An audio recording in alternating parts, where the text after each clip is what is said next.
I breached my first influencer contract. I breached my first influencer contract. A brand dropped me from a campaign. I fluffed up. Here's how I breached my first influencer contract. Almost burned a bridge with the agency that I love, and then I also lost money. So I'm Whitney, digital content creator, social media consultant, and basically I share the tea about the influencer content creator industry. But today I'm spilling the tea on how I breached my first influencer contract. And I'm here to help you not make the same mistake by showing you the good, the bad, and the ugly part of this industry. So I remember posting this on Threads, and when I posted it on Threads, I was kind of just like in my, what we use Threads for, our venting daily diary. So I could just kind of posted it to just get it off my chest, because it was like on my mind and I was annoyed by it. So I just posted it, and some pretty cool people asking me questions. I can't remember what magazine she works for a girl, but a girl who works for a magazine asked me to share my story a little bit more. But anyway, I decided to make a video on it because, like I said, I feel like a lot of people share like the beautiful part of this amazing profession, this amazing career, but I feel like they don't be sharing the ugly stuff, okay? And I got dropped from a campaign, and I don't want y'all to make this mistake. So here's what happened. So I've said this multiple times. I don't have proof. This is just my experience. But brand campaigns and influencer marketing, I feel like it happens in waves. I don't know, like 1 minute, like a whole bunch of brand deals are flying in, and then the next minute or the next quarter or the next month, like nothing's flying in. And so I don't really have any evidence. I don't know, I'm not behind the scenes with the brand side of it, but either I truly think that all the brands get a fresh budget every quarter, and that's how they, decide who they're gonna work with. And that's why I feel like it goes in waves. So it's not uncommon for two competitors to want to work with you at the same time. You'll have to pick one. You cannot work with two competitors. And that is where I made my mistake.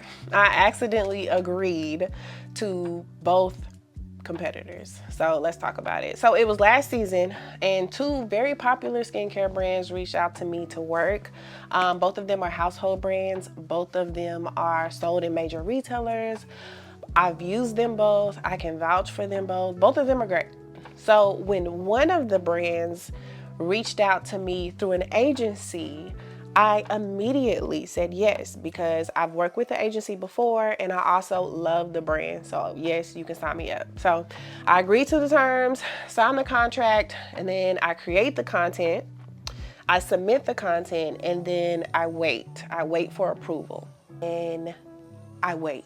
And while I'm waiting for approval, because sometimes these campaigns can take months, like you could, it could take weeks before you get an approval.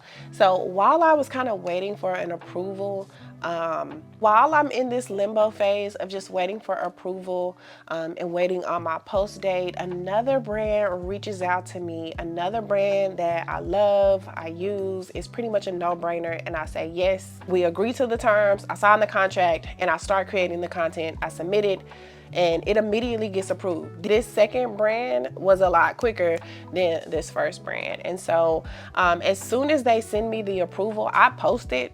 Everything's great. It's getting good engagement. I'm happy. I feel like the brand's happy.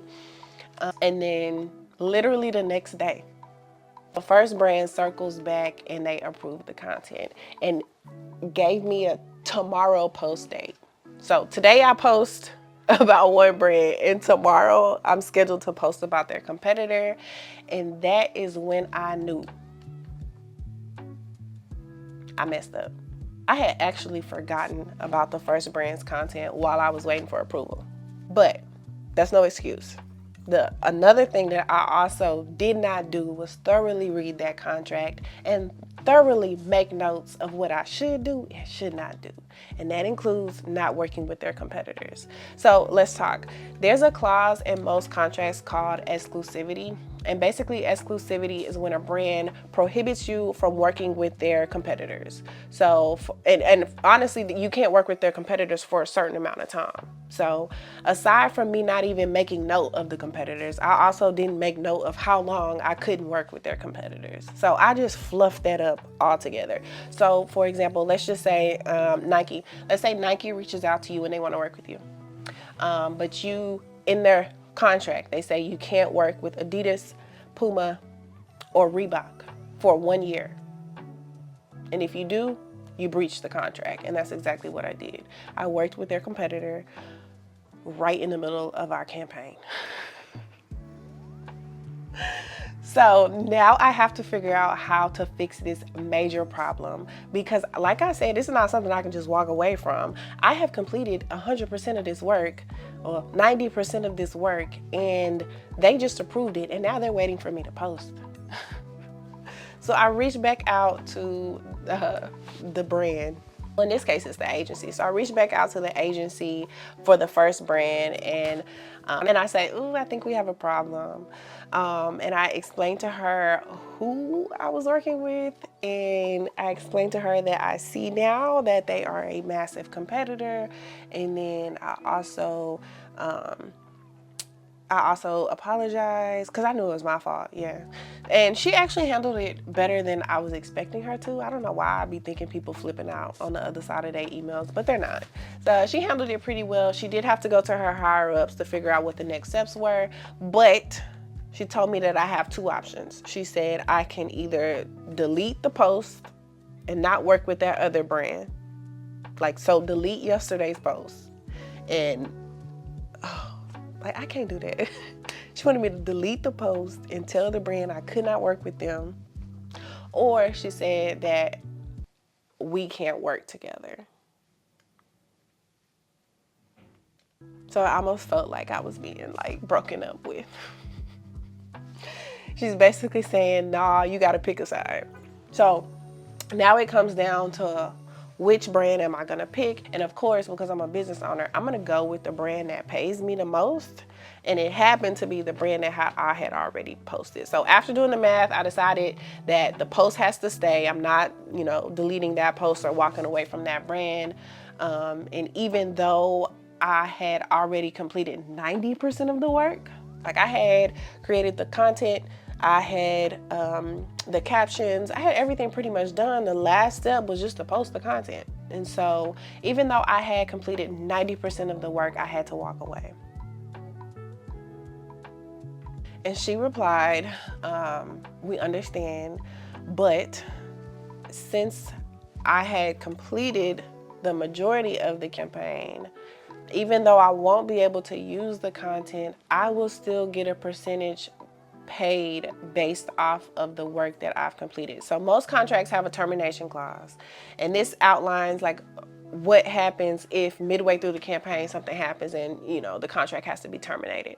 And our contract stated, another reason why it's important to read your contracts, but the contract basically stated that I can get paid up to, I think it was either 40 or 60% of the payment if for any reason we have to break the contract. So I ended up still getting paid, which is great. I didn't get paid 100%, but what really sucks is that no one will ever see that content. And I thought the content was pretty good. No one will ever see the content. Another thing that sucks is I've now run the risk of jeopardizing that great working relationship that I had built with that agency. I run the risk of now like being blacklisted or, like never getting to work with them again, or they might not want to work with me anymore. But also the agency had to report back to the brand, and now they've risked their relationship with that brand. See how just like reading your contracts and understanding the terms just makes a huge difference. And not only your success for the campaign, but it also makes a difference in like your relationship with the brand, and then also your money. This is what I should have done instead. Like, first off, I should have read the contract thoroughly. Whenever I read contracts, I literally just be looking for my pay, the deliverables, and then I also look at usage rights. And then I also look at payment terms. So how fast am I gonna get paid? So I do essentially read the contracts, but I don't thoroughly read the contracts. And especially if they be like over 2 pages. But anyway, I should have read the contract. I also should have been more organized. I feel like when you are in your busy season and there's so many brands working with you at one time, like it's worth it just to like have like a little spreadsheet of all the active campaigns that you got going on, and then just kind of like keep track of the usage rights, any exclusivity that you need to know about, their competitors, like which ones are going to be whitelisted and for how long, like when's the payment terms, have they paid. Like it's really good to be organized. So I probably should have been a tad bit more organized. And then also what I should have done a lot different is that if there's ever a conflict in the exclusivity terms, just explain it to the brand professionally. Like keep a good relationship with the brand. You may have to turn down that campaign and just circle back at a later date. Like they want to work with you, they just can't work with you now. So you can always circle back at a later date.